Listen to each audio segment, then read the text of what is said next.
Hi, I'm Matthew Vandergiesen, and I'm going to be your guide as we go through this 10-week series, learning the conditions that you need to know for the NHPC Continued Competency Exam. In this series, we're going to guide you through basic steps in what you need to know for practical treatment, starting with a history that you'll be given, and you'll learn how to pull out the specific pieces of information that are in the history so that you can have a good idea of what condition it might be leading you towards.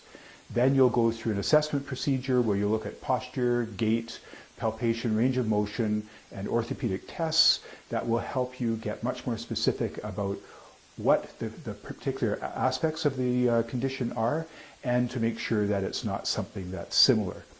Once you put together an index of suspicion where you have your lead condition and you know what you're going to be treating, and you rule out the other ones, you can start to form a clinical impression and work with the signs and symptoms that you're gathering together that are going to form the basis of your treatment.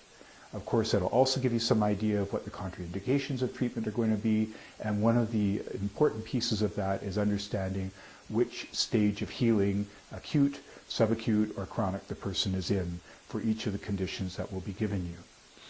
Then you'll move into the treatment section. And in the treatment section, you'll take your goals and you'll start to put together a specific treatment for that particular condition using hydrotherapy, the massage techniques that are related to it, and of course remedial exercise that will be related.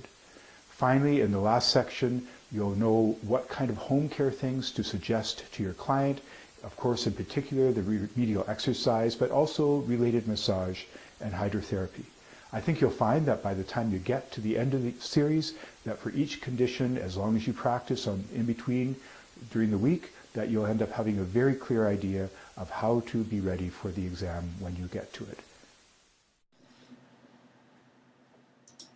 Here's an example question of the self-administered exam. You can see that there are 4 multiple choice questions. When the student picks one, click submit, and then if they choose the incorrect option, they're presented with a YouTube video reviewing the correct assessment technique. The Wright's test tests for restrictions at the pectoralis minor for the neurovascular bundle as it goes down into the arm. And so it's one of the last successful tests that tells us whether we have restriction for thoracic outlet syndrome. The test essentially goes like this. You're going to bring your arm out to the side or abduct it up to close to your ears or 180 degrees, and then extend it or bring it back as far as you can. While you're doing that, I'm going to be testing the radial pulse. So I'll start by holding my hand onto the radial side of your wrist, and then we'll go through the sequence. Does that sound okay to do? So I'm going to come and stand behind the table. Bring your arm back just a little bit so that I can get a read on the radial pulse. There it goes. Okay, now you bring your arm all the way up, abduct it till it comes all the way up by your ear, 180 degrees. And then bring your arm back as far as it feels comfortable. So you're getting a bit of a strain. And what you're doing is, if I can just touch through here, is just getting a bit of a shortening through the pectoralis minor that's pushing down.